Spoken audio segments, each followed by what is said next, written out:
बिस्मिल्लाहिर्रहमानिर्रहीम अस्सलाम वालेकुम। Welcome back my channel Isa home kitchen. जी व्यूअर्स, आज मैं आपके साथ शेयर करूंगी तंदूरी आलू वाले नान की बहुत ही मज़ेदार सी रेसिपी। तो चलिए बनाना स्टार्ट करते हैं। बिस्मिल्लाहिर्रहमानिर्रहीम। जी तो नान की डो बनाने के लिए सबसे पहले मैंने मैदा लिया 1 किलो, तकरीबन ये 4 प्यालियाँ मैदे की हैं। अब मैं इसमें शामिल करूँगी 1 पैकेट ईस्ट का, पूरा पैकेट मैंने इसमें शामिल किया। आधा चम्मच इसमें मैं नमक शामिल करूँगी और घी इसमें मैं 3 चम्मच शामिल करूँगी। घी शामिल करने के बाद मैं सारी चीज़ों को अच्छी तरह से मिक्स कर लूँगी।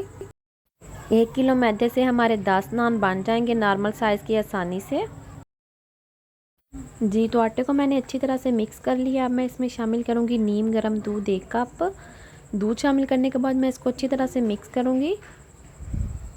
जी तो दूध मैंने सारा शामिल कर दिया। अब मैं इसमें पानी की जितनी ज़रूरत होगी उतना पानी डाल के तो डो को अच्छी तरह से नरम सा गूंद लूँगी। ना ही बहुत ज़्यादा इसको मैं नरम करूँगी और ना ही बहुत ज़्यादा सख्त। पानी में इसमें हस्बे ज़रूरत शामिल करूँगी। डो बनाते वक्त अगर हम नान की डो में दूध शामिल करें तो उससे जो हमारे नान है वो सॉफ्ट बनेंगे। जी तो नान के डो को मैंने अच्छी तरह से गूंद लिया, क्योंकि इसको जितना ज़्यादा मैं गूंदूंगी उतनी इसमें जो ईस्ट की स्मेल है वो ख़त्म हो जाएगी। जितना ज़्यादा हम गूंदें जो स्मेल है ईस्ट की वो ख़त्म हो जाती है। अब मैं इसके ऊपर हल्का सा ऑयल लगा के इसको 2 घंटे के लिए नॉर्मल टेम्परेचर में कवर करके रख दूँगी कि जो हमारी डो है वो अच्छी तरह से फूल जाए। नान की डो को मैं 2 घंटे के लिए एक साइड पे रख दूँगी और दूसरी तरफ मैं जो नान की फिलिंग है वो तैयार करूँगी, जिसके लिए मैंने आलू आधा किलो लिए हैं बॉयल। उनको मैंने अच्छी तरह से मैश कर लिया। मैंने इसमें चॉप किया हुआ धनिया डाला है, नमक डाला है आधी चम्मच, ज़ीरा डाला है आधा चम्मच, कुटी लाल मिर्च आधा चम्मच डाली है, लाल मिर्च पिसी हुई आधा चम्मच और सूखा धनिया क्रश करके इसमें मैं 1 चम्मच शामिल करूँगी। पिसा गरम मसाला शामिल करूँगी इसमें मैं 1 चम्मच, अजवाइन आधा चम्मच शामिल करूँगी इसमें और थोड़ा सा अनारदाना इसमें मैं धो के अच्छी तरह से वो भी मिक्स कर दूँगी। उससे बहुत अच्छा टेस्ट आता है।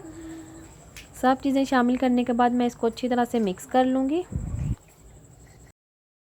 ये तो हमारी आलू की चटनी भी तैयार हो चुकी है। अब मैं अपनी जो नान की डो बना के रखी है उसको चेक करूँगी।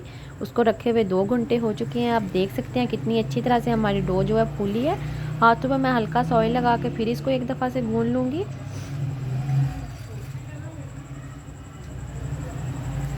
डो हमारी अच्छी तरह से सेट हो चुकी है। मैं इसके छोटे साइज़ के पेड़े बना लूँगी। नॉर्मल साइज़ की जिस साइज़ की हम रोटी बनाते हैं उतने साइज़ के मैं पेड़े बनाऊँगी।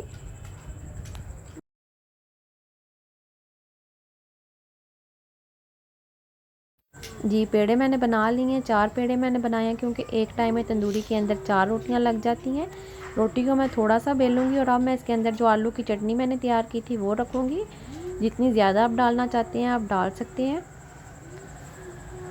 आलू की चटनी में अच्छी तरह से डालने के बाद इसको ऊपर से रोटी को उठा के तो फोल्ड कर लूँगी। आप देख सकते हैं कितनी अच्छी तरह से मैंने रोटी को फोल्ड कर लिया। मैं इसमें थोड़ा सा मैदा डस्ट करके तो हल्के हाथों से इसको प्रेस कर लूँगी। बेलन की मदद से मैं नान को अच्छी तरह से बेल लूँगी और फिर हाथों की मदद से इसके अंदर मैं सुराख करूँगी।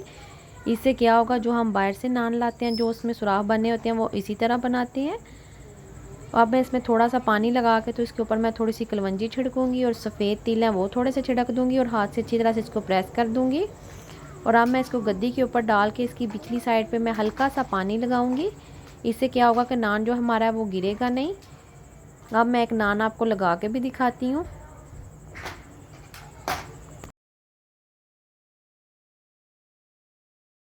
नान लगाने के बाद अब मैं इनको कवर कर दूँगी कि जो हमारे नान है अच्छी तरह से पक जाए, इनका अच्छा सा कलर आ जाए।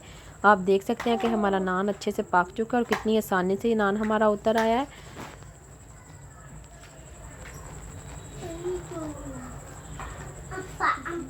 अगर आपको लगता है कि आपका नान किसी साइड से कच्चा है तो आप नान को इस तरह से रख के सेक भी सकते हैं। अब जो जो मेरे नान पकते जाएंगे उनको मैं उतारती जाऊंगी। जी व्यूअर्स, आप देख सकते हैं कितने अच्छे क्रिस्पी हमारे नान बन रहे हैं। इसी तरीके से मैं सारे नान बना लूँगी। जैसे जैसे हमारे नान बनते जाएंगे उनके ऊपर मैं देसी घी लगाती जाऊंगी गरम के ऊपर। इससे क्या होगा, जो हमारा नान है वो अच्छी तरह से सॉफ्ट हो जाएगा। आप देख सकते हैं कि ये कितने सॉफ्ट हैं, खाने में भी ये उतने ही मज़ेदार बने हैं। जी व्यूअर्स, उम्मीद करती हूँ कि आपको मेरी आज की रेसिपी अच्छी लगी होगी। रेसिपी अच्छी लगी तो वीडियो को लाइक और शेयर करना मत भूलिएगा। और अगर मेरे चैनल पर फर्स्ट टाइम आए हैं तो मेरे चैनल को सब्सक्राइब करें और बेल आइकन को प्रेस करना मत भूलिएगा, ताकि मेरी नई आने वाली हर रेसिपीज़ का नोटिफिकेशन सबसे पहले आपके पास आए। Thanks for watching. अल्लाह हाफिज़।